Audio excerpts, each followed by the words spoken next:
Hi everyone, thanks for joining. We'll just give it a couple more minutes to allow everyone to get logged in.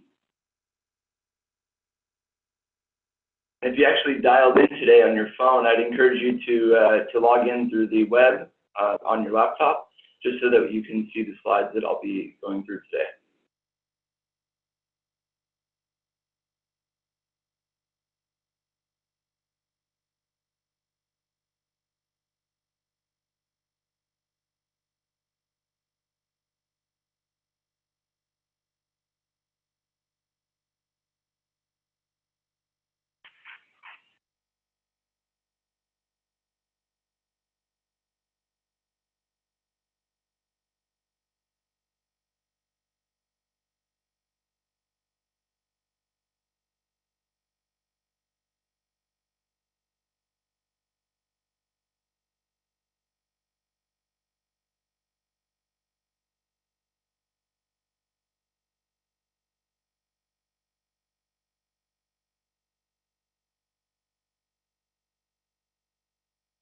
And then just while we're waiting for everyone to get logged in, just a note that I'd encourage everyone to please ask as many questions as you'd like, and also appreciate your comments as well.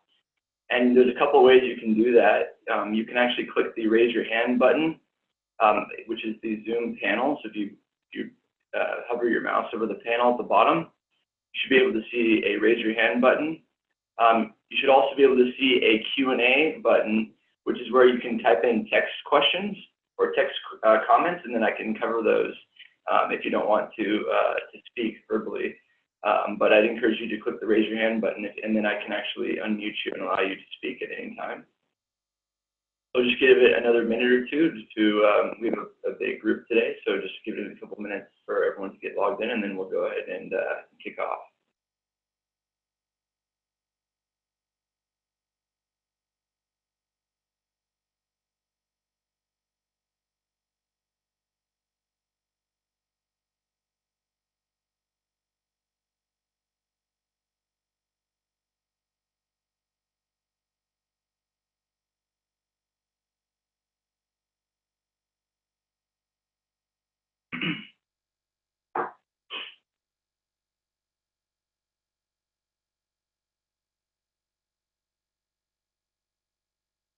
All right, why don't I go ahead and get started? Thank you everyone for joining me today. My name is David Falstein, and I head up the Client Strategy and Success team at PERSUIT. And PERSUIT, we are a software as a service platform that seeks to really to fundamentally shift the way that in-house teams have been engaging with their outside counsel law firms for decades. And so I'll go a little bit into what we do as a company. But my role at PERSUIT is to help our clients to get onboarded, to help them draft and launch RFPs, as well as to think about good ways to scope their matters into an alternate fee arrangement. So that's a little bit my role about my role today. Prior to coming to PERSUIT, I actually worked in the in-house team on the legal sourcing side at Johnson & Johnson. So I had the opportunity to help run RFPs and reverse auctions, as well as negotiate hourly rates and negotiate some AFAs when I was on the in-house team there. So I'm excited to share my insights a little bit with you, but also still learning from what our clients are doing on a day-to-day basis, and would love to get your thoughts and opinions today as we go throughout the session. So just to go through the agenda here. Today I'm going to cover first legal cost reduction strategies generally, and how RFPs fit into the broad toolbox that is legal operations and strategies to reduce spend in legal, including outside counsel. Then I'll go into the old RFP and what most people perceive as RFPs, and then talk a little bit about the PERSUIT way and how we are sort of shifting the way that RFPs are used and perceived. And then I'll give you 3 reasons why complex litigation matters are absolutely amazing choices to run an RFP. I'll talk about how the challenges of AFAs are actually eased by matter level bidding in RFPs. And then I'll wrap up by talking to you specifically about how PERSUIT can help in that process. But before I dive into that, I want to launch a poll. So 1 second, let me go ahead and launch this here. All right, poll question number 1. So we have, I'm providing you a series of 6 legal cost reduction strategies, and I wanted you to vote. In the first question, what is the most effective strategy for containing and managing legal costs? Would it be matter budgets, hourly rate negotiations, invoice review, ASAs, RFPs, or panels and volume discounts? Go ahead and just click on the option that you think is the most effective strategy for containing and managing legal costs. I'll give it a couple minutes and then I'll share the results.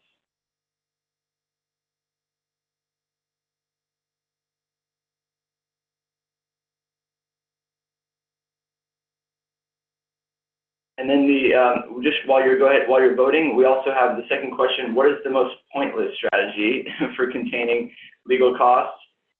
So tell us also, if what do you think is the most worthless thing that you could possibly do to contain legal costs? And considering the topic, I'm just going to be very sad if you vote for RFPs in the second question, but you're definitely free to vote for whichever strategy you think is the most pointless in the second question. We got some questions, some answers still coming in, so give it a few more seconds.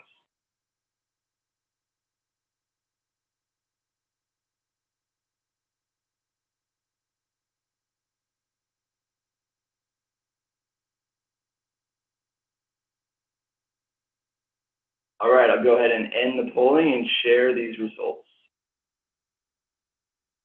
All right, the results are in, and I will summarize these because the poll does not seem to show up when we do these recordings. So for question 1, we have the highest response for the most effective strategy for managing and containing legal costs is matter budgets. 46% of people say that that's the best strategy. The second most popular answer there is RFPs at 21%. And then the others below that, hourly rate negotiation, invoice review, and then the lowest response there is panels and volume discounts, which is interesting because panels and volume discounts does not appear to be voted the most pointless strategy. Actually, the strategy that's been voted the most pointless is hourly rate negotiation.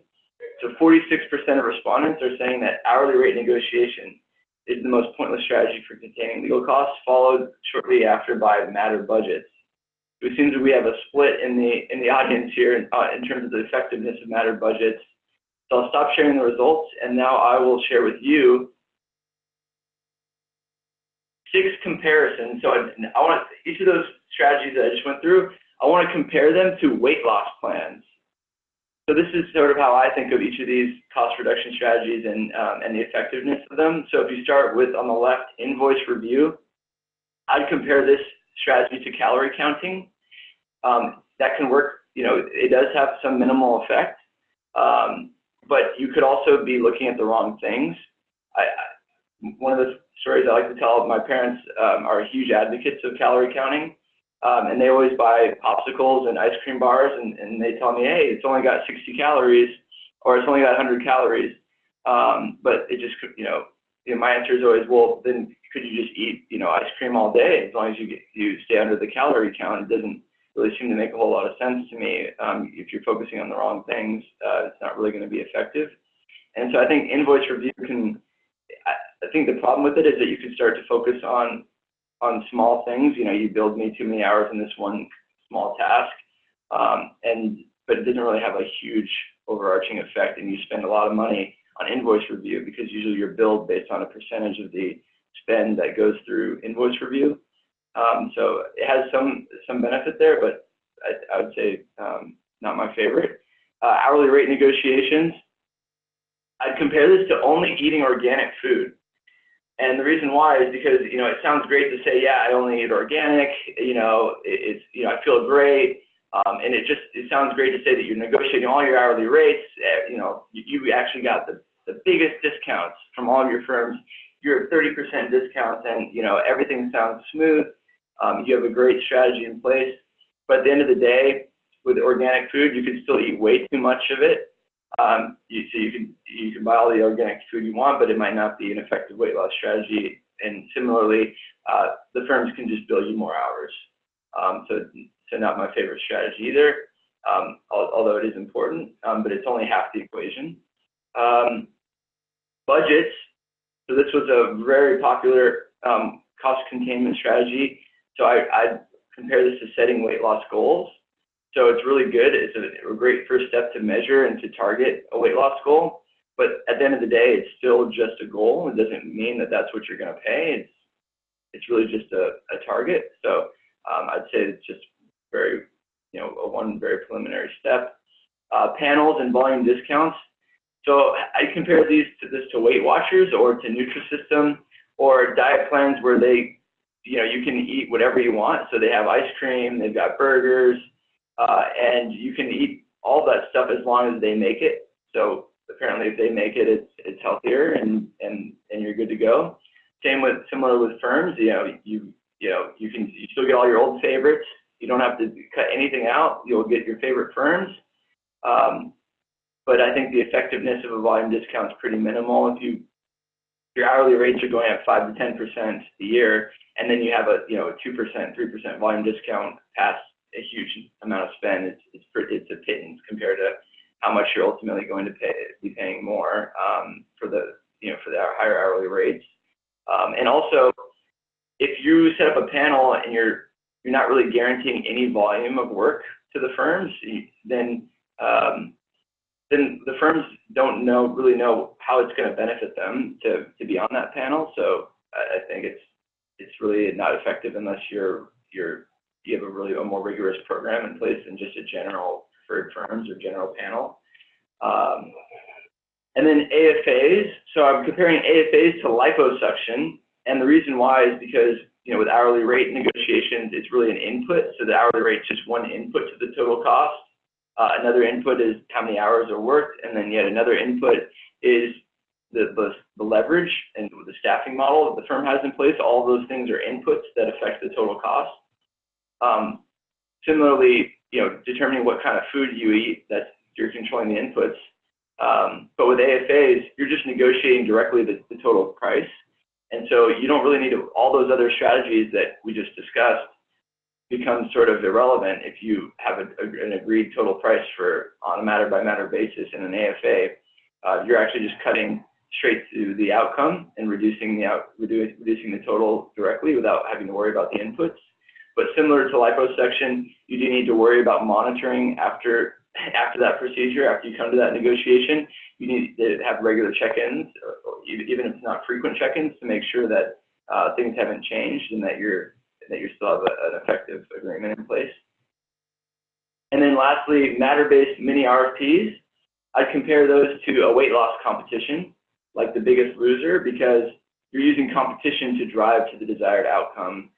You're actually asking your firms to give you some proposals, and in hopes of that competitive process, even if there's only a couple firms involved, that the process of and desire of winning the project is going to drive to a more effective total price. And so those final two are the strategies that PERSUIT focuses on, although we do allow our clients to send out hourly rate negotiation requests on our platform, and we help with budgets as well. But the primary focus that we have is AFAs and matter-based mini RFPs, and that's really what I'm going to dive into today. But before I do, I want to ask a question to the audience about RFPs. So I'm going to launch another poll, and very curious to get your thoughts on, number one, what is an RFP? So a lot of people that aren't in procurement or just come from purely the legal world maybe don't know what an RFP is. Is it one, ready for pricing? Two, reformatio in pais, rates for procurement, or request for proposal? And then, if you know what an RFP is, what would you say it's most commonly used for? So give about 2 seconds to answer those two questions. And just a reminder, while you're voting, please feel free to click the Q&A button and type in any text questions, and then I can get to them either at the end or as we go along. Also, would love to get your comments and thoughts throughout the presentation. So just go ahead and click the raise your hand button, and then I can call on you to speak. All right, I'll go ahead and stop the polling and share the results. And for those that are going to be watching this recording later, I'll just summarize these for you. Everyone, we got 100% of people know what an RFP is. They know that it's a request for a proposal. That's great. Reformatio in país is actually when an appeal gets downgraded. So it's legal related, but not an RFP. What are RFPs most commonly used for?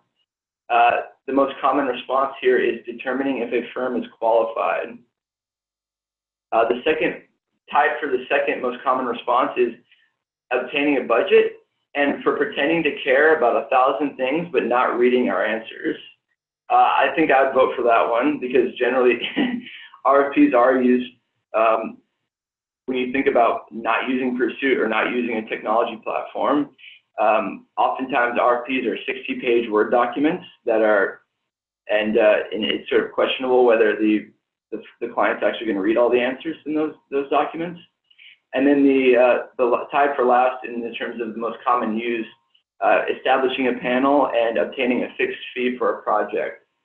And it's obtaining a fixed fee for a project. That's what we want to focus on today, and that's what we do at PERSUIT. So this is where I want to talk to you about the old RFP process and then the new RFP process, or an RFP process that's enabled by PERSUIT and what we're doing and enabled by technology. Before I go into that, it looks like I got a question here in the Q&A, so I'll just go ahead and answer that. Okay, we got a question. What is an AFA?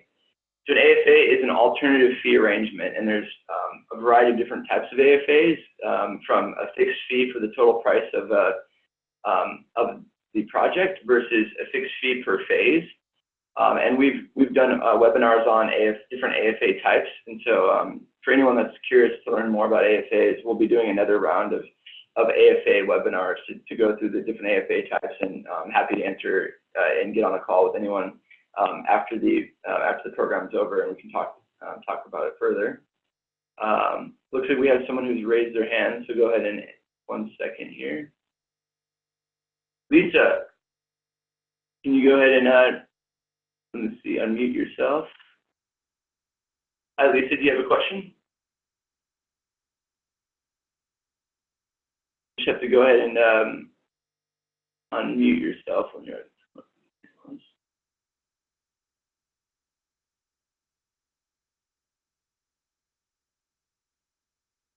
Hi, Lisa.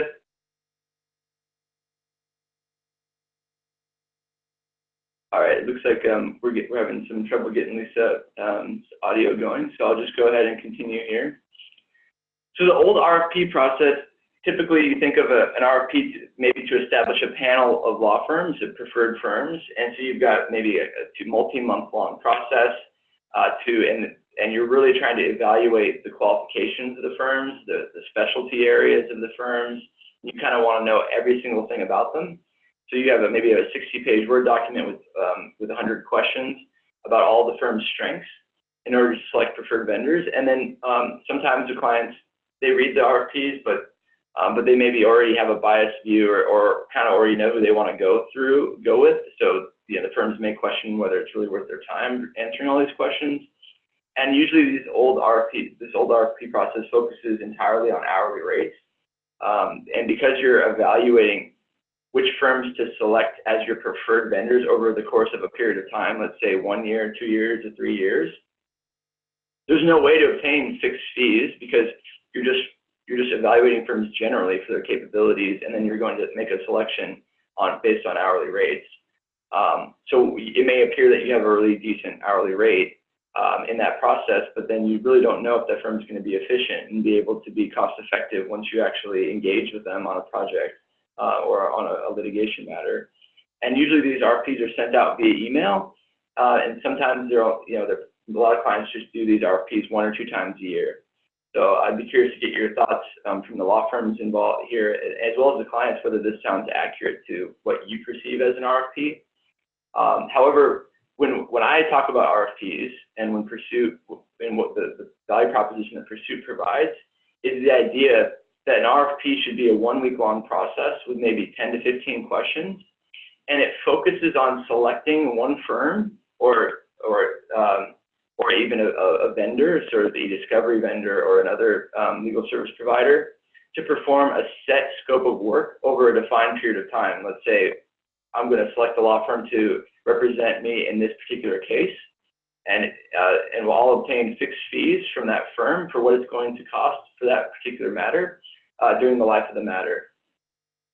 The clients would evaluate responses after receiving proposals from the firms in about 2 to 3 days, and they would evaluate them holistically. So they'd look at the price that each firm has proposed for that particular case, and they'd also look at the answers on the strategic questions. So they'd figure out how the firm plans to staff the case and what their strategies are, and then the client within 2 to 3 days would actually make a selection decision for that particular firm. And this process does not have to involve new law firms. The goal is not to evaluate and qualify firms. Rather, once you have a set series of 5, 6, 7 firms that are sort of your go-to firms for a particular practice area, how do you decide which of those firms you're going to engage with when a new case arises? This is the process that we advise you take, because it's a fair process where it allows your panel firms to all have an equal opportunity to win. And it allows the firms to put their best foot forward and to say, hey, we have the most capacity right now to do this particular project or this particular case, so we can give you the best total price right now to do the work. And so that's why I have this stricken out RFP, and we're saying we're kind of trying to rebrand RFP as a CAFA or a competitive AFA, because you're just getting alternative fee arrangements from, instead of just doing an AFA with one firm that you've already selected, you're getting AFA proposals from multiple firms, and then you have a competitive process to evaluate which AFA is going to be most desirable for your company and for that particular project. So that's really the idea behind the matter by matter RFPs and RFPs for litigation matters. And I think I had another chat or a comment here. 1 second here.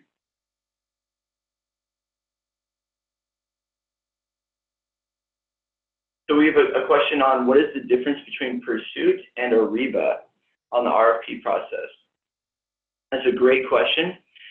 So Arriba is designed by SAP, and it's part of the SAP suite of products. And so SAP does the invoicing and billing systems at most, it's a critical back-end procurement tool. So beyond just Arriba, SAP has products that allow for invoicing throughout many organizations, and Arriba is just one part of that. And Arriba is focused on doing RFPs, but Arriba was designed with every single procurement category in mind, and least of all legal.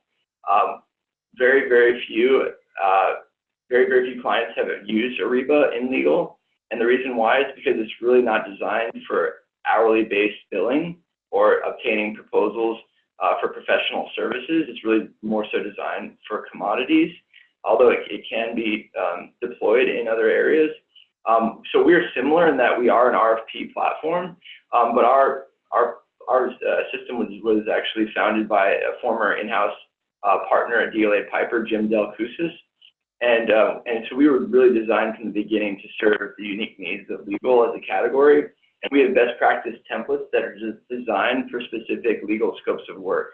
So that way a managing attorney could log in, immediately have let's say an IP litigation matter scope of work template that defines, these are all the activities that we think go into an IP litigation matter. They can just make a few tweaks, send out the request to their preferred firms, and get proposals back in a matter of days. And the key difference is that we've made the platform easy enough for a lawyer to use.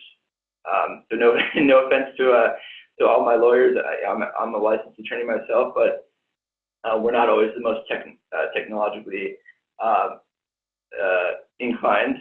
So that's really one of the key differences. And I'll actually show you a little bit more with some screenshots as we go through here on how PERSUIT helps. So hopefully that answers your question. And if you'd like to chat more, just go ahead and unmute yourself or click the raise your hand button, and we can have more of a discussion on that. Any other questions at this point?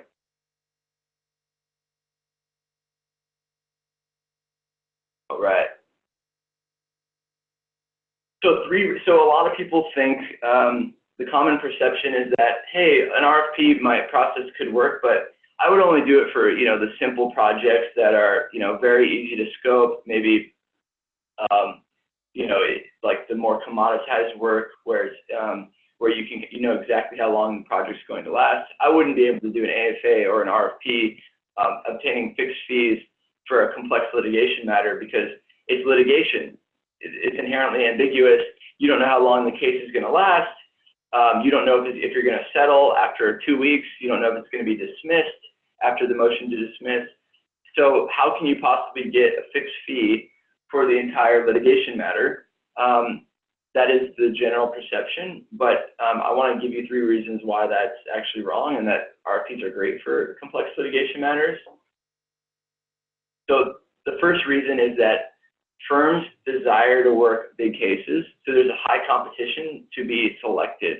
So when you have an RFP process and you ask 4 firms to give you a proposal to be selected as the primary counsel on that particular case, those firms desperately want to win that RFP. And because of that, they're willing to provide you really, really strong pricing, and it's going to save you a lot of money by just having that competitive process. Complex litigation matters are sexy.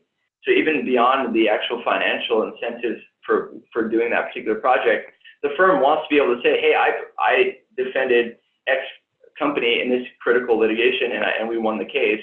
It's going to allow them, it's a network effect. It allows them to bring in more business, so it's really important. It also could be that the firm doesn't have a lot of, they have a lot of capacity that they have a lot of people sitting on their hands at that particular period of time. So they really want to have a big project to get everyone working. So those are a couple of reasons. Also, lawyers are competitive by nature, so they want to win. If you put them in a competitive environment, they're going to improve their proposal, improve their price significantly in order to win selection in that RFP. That's one reason why litigation matters, big complex litigation matters, are great for RFPs. The second reason is that contrary to popular thought, RFPs can account for inherent ambiguity of litigation. And when I say RFPs, we're really talking ASAs here. So an RFP that obtains a fixed fee proposal can account for inherent ambiguity of litigation if done right. And this is where PERSUIT comes in to help, and where I've helped our clients before, and it's with scoping. So the first thing that the clients need to do is to scope out their assumptions and to actually tell the firms what is the scope of work, what activities does the client expect the firm to perform in litigation, and then the client can obtain pricing at the phase level. So if you look at the top here, we have a phase 1 initial case assessment, initial steps, phase 2 pretrial pleadings and motion practice. Obviously, there's going to be more phases beyond that, but just to give you a little flavor, each of those columns represents a proposal that's submitted by a different law firm.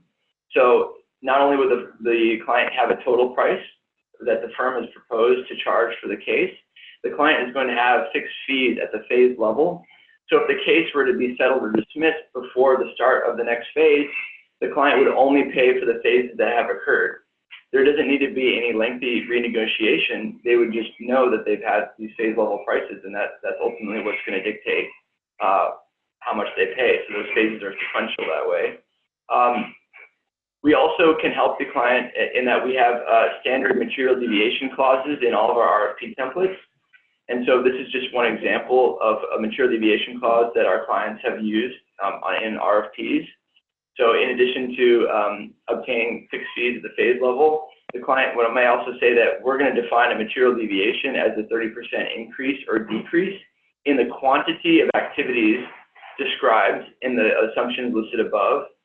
And if there is a material deviation, then we would use the proposed activity level prices to determine how much to increase or decrease the total by.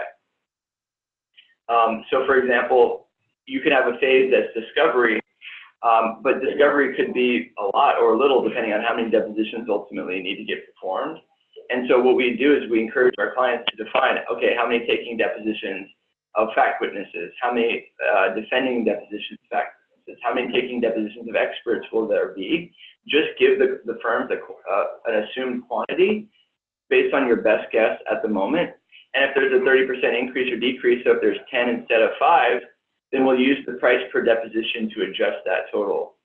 And you don't have to use this sort of per activity method for all phases. You know, some phases are going to be more like buckets, like, you know, analysis and strategy and research. That's probably never going to change because there's never going to be a 30% increase in the number of activities. That's really just going to be a set in stone bucket that you agree to and you don't change.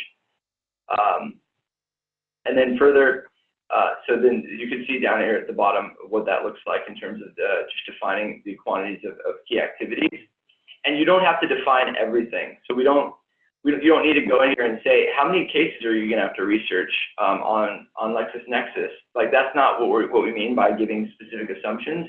What we mean is take the 5 or 6 biggest cost driving activities, give assumptions on those, on the quantities of those, and that should dictate how much work is ultimately going to be performed across the board in that particular case. And that's sort of the methodology there.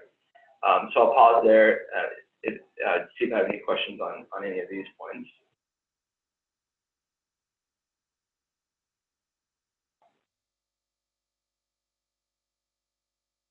All right. Reminder just to click the raise your hand button if you're trying to speak because you're auto muted. All right. So the third reason why RFPs are actually great for litigation matters is because not only are you asking for pricing, it's not just a pricing exercise. You're not just asking for a fixed fee. And also, I don't want to mislead people also to think that RFPs can only be done with fixed fees. You can also just ask for an estimated budget for the matter and use competition to improve the price on the matter budget. So it can also be done on an hourly basis as well. So I don't want people to think that RFPs are only for AFAs. Another reason RFPs are great for litigation matters beyond the pricing aspect of things is that it allows the client insight into a group of firms. What are they going to be? What's their plan for the case? So the clients can ask really important questions to their firms about how do they plan to staff the matter, i.e., are you going to use 1 partner, 3 associates, 1 paralegal? And they can even tell the firms, hey, when you give us a price, these are the people that I want on it. You know, these are the timekeeper levels I want on the case. So that way all the firms can give their proposed price based on the same assumptions in terms of the staffing model that the client wants. Or the client can leave it open-ended and just ask the firm to define that staffing model for them. The next thing here is it allows the client to align resources to types of tasks. So the client could say, hey, we want only paralegals working on document review chronologies. Don't assign a third-year associate to do that type of work. So within each phase and within each phase of the matter, the client can dictate, hey, these are the resources I want doing these types of tasks, which is a really effective way to contain costs. And then the client can also ask for key strategies that the firms would propose. And so it's sort of a free mini case assessment in that RFP, because the firms are going to come back and say, hey, for this particular case, based on the complaint that you've attached to this RFP, here's how I think you should handle it. Here's some goals that I think you should set, and here's why our firm has the best capability to perform the work for you, given those unique set of circumstances in this particular case. And those insights you don't get if you're just doing a panel level RFP. You're not going to be able to assess which firm is the best fit for that particular project. So just looking at panels isn't going to be as effective as launching an RFP on a matter by matter basis, and just asking a handful of questions, really questions that you're probably already asking your firms on the phone when you call up your firms to figure out which firm to select. All we're proposing is that you use a more formal process in our platform that doesn't force you to have sort of difficult conversations and lengthy conversations with multiple firms. It allows you to just quickly get four or 5 proposals from your panel firms, read them, and within a couple of days or even less, select the firm based on their formal proposal that's going to be the best fit.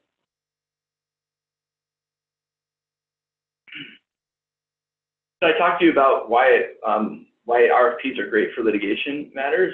Now I want to talk a little bit about ASAs specifically. So even though you can do an RFP on an hour and obtain hourly rates, one thing that we've noticed is that matter by matter bidding, or having a set process where your organization is launching an RFP for every single matter that is maybe over a certain spend threshold, or even for every case in general, regardless of the spend threshold. This is the absolute best way to facilitate the adoption of ASAs across your law department. If you're just relying on managing attorneys to negotiate ASAs whenever they, whatever they think is appropriate, you're never going to be able to have a good program that gets more than, let's say, 10% of your spend on alternative fee arrangements. But if you have a process where you're actually obtaining proposals from multiple firms on every single matter, you don't need to worry about analyzing all your prior invoices from the prior year to figure out what is an appropriate ASA going to be with this particular firm. You'll have 4 or 5 proposals for fixed fees from those law firms. And that competitive process is going to be the best way for you to figure out what is the true market price for the work. And then you don't have to worry about whether you're overpaying for the AFA. You don't have to worry about having 6 or 7 shadow billing reviews throughout the year to figure out whether your AFA was effective. The only reason why you're wanting that as a crutch is because you actually didn't test the market to figure out what a fair price was. But if you're using RFPs, you're gonna be able to quickly learn what the true market price is for various types of projects. And this graph actually shows you in the PERSUIT platform, you start out, you ask for proposals from, let's say, 4 firms, and you ask, hey, we have a large litigation matter, and you give all your assumptions, and then each of the firms comes in at a different number in terms of what they would say, this is the total price that we propose charging you. And within the PERSUIT platform, you can actually use what's called an auto negotiation. So what we do is we allow the firms to see anonymously. They don't actually ever see the names of the competing firms that are also part of this process, but they see where they rank. And during the course of a 1 hour or 2 hour period, those firms can then revise their pricing based on revise their proposal based on their total price ranking to make the proposal more competitive. And what you see at the right-hand side of the graph is, by the end of that process, all the firms become lumped together at a lower price than what they started at, but they don't go any lower than that. And that's what we call the true market price, is that the firms start out by asking you or providing a proposal based on the price they want to be paid, and by the end of the process, you're going to be charged the price that the firms were willing to be paid, which is the true market price. So I'll pause there for any questions. All right, we have a question here on the chat. What if the law firm needs to review the litigation documents and therefore is unable to provide an accurate assessment of the file, cost, or strategy? Another really great question. So within our PERSUIT platform, we encourage the clients to attach the complaint and any documents, or just to scope out any of the, to provide as many documents that the firms would need to be able to provide an accurate assessment of the case. And this is really where our templates come in, because sometimes our clients, the managing attorneys, actually don't really know what activities are going to be required for that particular litigation matter, even with the complaint in hand. So what we've done at PERSUIT is we've collaborated with some leading law firms to obtain best practice templates for various work types. So the client could go onto our platform and say, hey, I've got an attorney general investigation in the state of Missouri, and I need to retain a firm to handle that, and that investigation could turn into a litigation matter. Well, we have a best practice template that defines what activities the firm would need to perform to represent the client in that particular case. And then the client could attach, in addition to that template that gives sort of a model set of assumptions, the client could then attach any other documents that would be relevant for the firms. And with all of that information, what we've found is that the firms are really, really good at figuring out exactly what it's going to cost them with that information, which is why you see on this graph here, the firms typically end very, very close to one another in their final price. And that's how that means that you did a great job in defining your assumptions for that particular project. So hopefully that answers your question. But happy to discuss further if that doesn't. So again, please just click the raise your hand button. Okay. So I showed you a little bit how that auto negotiation process works, but I want to talk a little bit further about PERSUIT and how we kind of play in the legal ecosystem. PERSUIT does not try to replace e-billing systems. We actually have a strategic partnership with Onnit, which is an e-billing platform. So we don't actually try to replace e-billing or matter management solutions that our clients have today. The set process that we envision is, and that our clients are currently deploying, is when a new matter comes in, that matter may be created in the client's matter management system. But before that matter gets assigned a law firm, the client would scope the matter and launch out an RFP in our platform, obtain proposals from a handful of firms, typically firms that the client has already pre-vetted or that is already pre-qualified. The client would use our scorecard and scoring mechanism to evaluate the proposals holistically, not just on total price, but on all the answers that the firms have given. And then in our platform to make a selection decision and communicate all of that through that entire process, to collaborate and communicate with the firms in PERSUIT. And then once the firm has been selected for that particular project, they'll have an agreed total price that's been actually negotiated, auto-negotiated down for them in our platform. And then the client would then push that total price back into their e-billing system so that the firms can start to bill the clients according to that fixed fee agreement. And so we work with the e-billing systems, not just Onnit, even though we have a partnership with Onnit, we work with other e-billing systems as well, and can integrate with those to push the agreed prices into the e-billing platform at the end of the process. And what this does is that it aligns panel selection with the firm that has the greatest capacity at that time of year and has put its best foot forward. It's actually a fair and transparent selection process. So if you have a set of panel firms, if I was a law firm, I would ask my client, okay, I'm on the panel, but you never give me the opportunity to do any more cases beyond what I already have today. Like, how are you choosing, like, what's your selection process for new cases? And this allows the client to have a fair and transparent process to do that and to communicate with their firms around why they made the decision that they made. And it gives our clients cost predictability because they're going to be obtaining fixed fees for the total life of the case, and then be able to share that the total life price back to their finance team. So it really does a great job of driving cost predictability. And it's sort of a hands-off savings driver. Rather than the client having to have awkward conversations about the one thing that no attorney likes to talk about, which is cost, they can allow the PERSUIT platform to do that for them. Because our platform, again, will show the firms where they rank, and then that'll encourage the firms to adjust their prices without any heavy negotiation, which of course preserves the valuable client-lawyer relationship. So how does that actually happen in the PERSUIT platform? The first way it would happen, and I'll pause here because it looks like we have another question. So how are qualified bidders selected?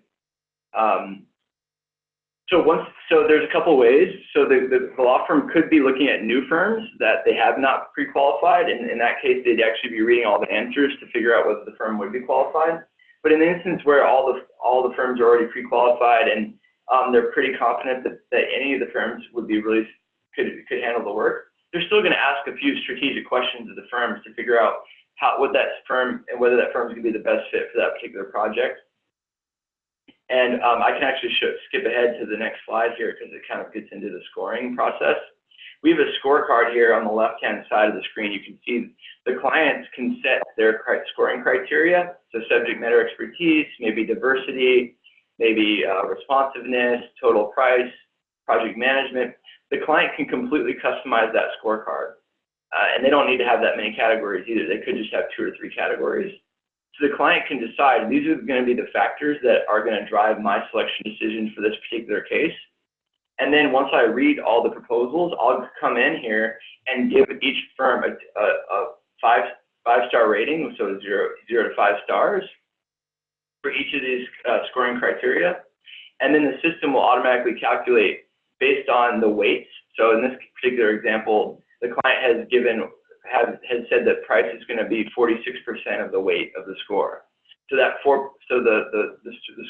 score that they give for price is going to be the most heavily weighted, and then the system will calculate what the total score is based on the weights that the client has set.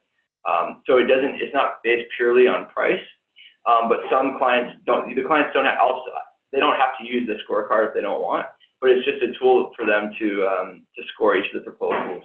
So they'll actually read all the answers here in the platform. They can actually print the proposals and read them that way, and then they'll come in here, score the proposals, and then once they're ready to select a firm, they would click that little green accept button to make a selection decision, and then they can message the other firms and let them know that they were not successful. And so that's sort of the process. So it sort of automates that outside counsel engagement process, and it allows them to get, if you look on the right-hand side, they're going to have fees and predictability across every phase of the case. And so in this particular example, you'll notice that the client has obtained hourly rates at the top, and they've also obtained fixed fees. So in this case, the client could actually come back to the firm and say, great fixed fee, but we want to just retain you and select you for this case on your hourly rates on an hourly basis. So they don't have to do AFAs. But what we say at PERSUIT is that the best AFAs are market-driven AFAs, meaning that if you're negotiating one-off with a firm and ask for an AFA, unless you're actually testing the market to figure out what other firms would charge you, you have no idea whether that AFA is a good price. And so that's why we say the best AFAs are market-driven. But before you get to these proposals, before you can get to that end state, you have to actually do some work in the platform, and we actually make that really easy and simple, and that's one of the reasons why so many Fortune 100 companies have now signed up on PERSUIT. And the first step is that they can, like I alluded to earlier, the clients can choose a matter-based RFP template.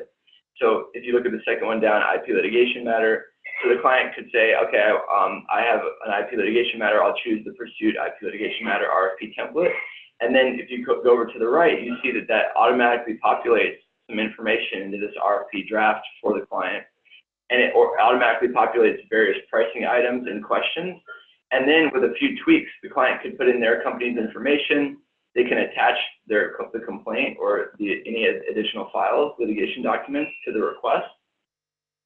They can enable conflicts of interest check, and then they can invite their firms by just simply typing in the email address of their firms and clicking send. And the firms don't actually have to be onboarded on PERSUIT prior to this happening. They can type in any email address of any law firm and click send, and that law firm will then be invited to log into the platform and respond. So there's nothing that PERSUIT needs to do to onboard any of those firms, and we actually don't charge law firms at all to respond to proposals in the platform. So that sort of concludes my webinar today. So thank you everyone for joining. Really appreciate the questions that you submitted, and I'm definitely stay on here longer, and I would love to answer any more questions that you have or open up a line for Q&A.